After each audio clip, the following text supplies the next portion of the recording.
Nous allons voir maintenant les formules de développement de cosinus et sinus.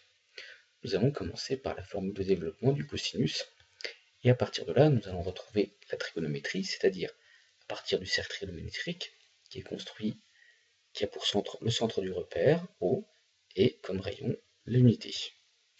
Nous plaçons deux points M et N sur ce cercle, et nous allons repérer chacun des points par un angle. Le premier sera l'angle petit a, exprimé en radians. Ainsi, le point M a pour coordonnées cosinus A, sinus A. Le point N, quant à lui, va être ici repéré à l'aide de son angle B. Et nous allons pouvoir, par définition, donner les coordonnées du point N qui sont cosinus B et sinus B. Nous nous intéressons maintenant à l'angle formé par les vecteurs ON ou M, qui donc, comme vous le voyez, mesure A moins B. Et nous allons calculer le produit scalaire de deux manières différentes.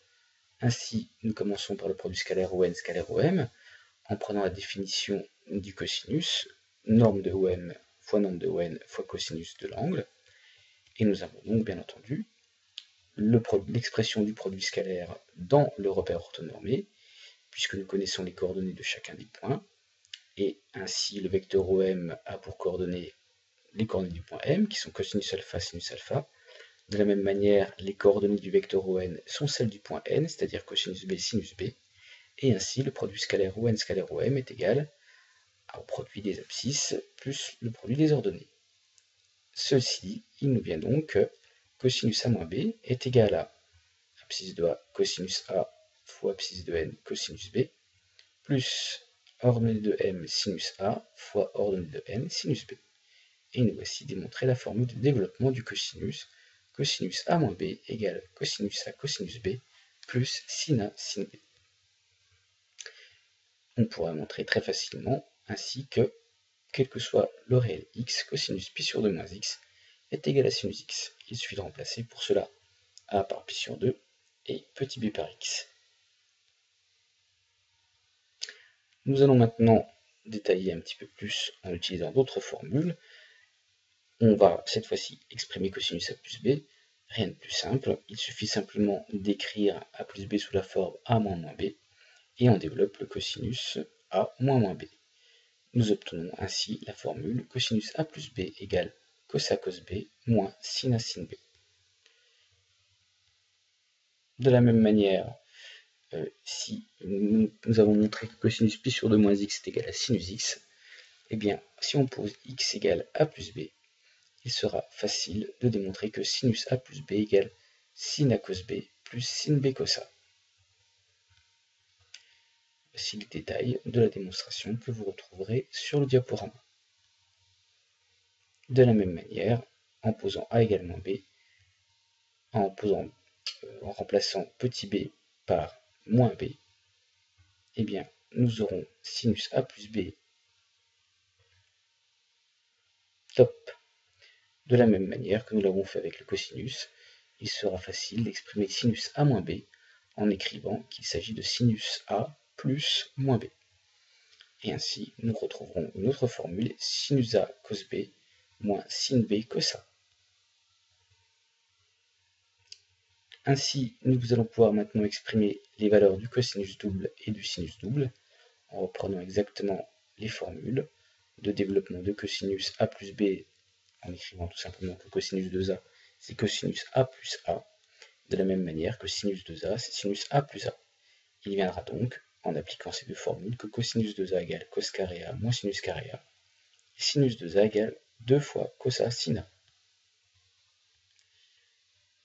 En complément, en utilisant la formule de trigonométrie que sinus carré A plus cosinus carré égale 1, nous pourrons exprimer tout simplement cosinus 2A à l'aide de cosinus carré A.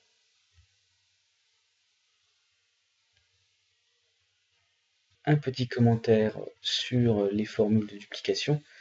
Vous remarquerez que cosinus, dans les formules de duplication, est une somme de deux termes dont chacun des termes est homogène. C'est-à-dire que cosinus A plus B, c'est cos A cos B, et sin A sin B, de la même manière que cos A moins B, vous avez cos A cos B comme premier terme, et sin A sin B comme deuxième terme. Simplement, lorsqu'il s'agit de cos A plus B, eh bien c'est une différence, et lorsqu'il s'agit de cosinus A moins B, c'est une somme. C'est exactement le contraire qui se passe pour le sinus.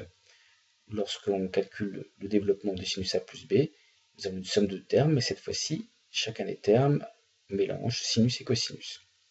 On commencera toujours par sinus A, qui est le premier terme ici, et nous avons donc sinus A plus B et sin A cos B, on mélange, plus sin B cos A. Cette fois-ci, les termes sont mélangés, par contre le signe, lui, reste identique.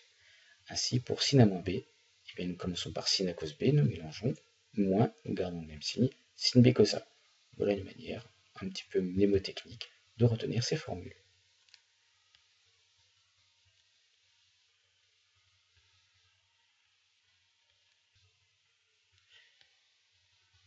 Quelques exercices pour exprimer des angles, des cosinus d'angles, en remarquant que pi sur 12 c'est pi sur 3 moins pi sur 4, eh bien nous allons pouvoir calculer cosinus pi sur 12, de la même manière qu'en remarquant que 2 fois pi sur 12 donne pi sur 6, nous allons pouvoir trouver les valeurs de chacun de ces angles.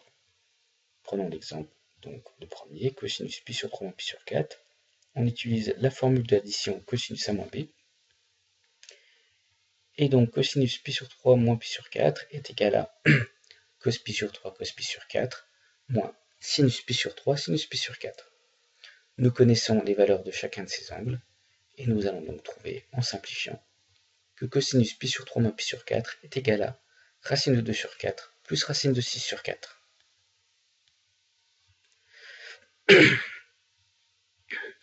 On peut aussi utiliser la formule de multiplication, en remarquant que cosinus 2 fois pi sur 12, eh bien c'est cosinus pi sur 6. Ainsi, racine de 3 sur 2, qui est cosinus pi sur 6, est égal à 2 cos carré pi sur 12 moins 1, en reprenant les formules vues précédemment, ce qui nous permet d'isoler cosinus carré pi sur 12, et d'en déduire que cosinus pi sur 12, c'est la racine de 1 plus racine de 3 sur 2 sur 2. Ce qui donne que cosinus pi sur 12 est racine de 2 plus racine de 3 sur 2. Et nous avons donc cette égalité que nous avons obtenue à l'aide de l'expression de cosinus pi sur 12 de manière différente. Et on pourrait vérifier qu'en élevant au carré chacun de ces quotients, nous retrouverons deux valeurs qui sont bien égales. Je vous laisse maintenant faire les exercices suivants et d'observer les corrections sur le diaporama.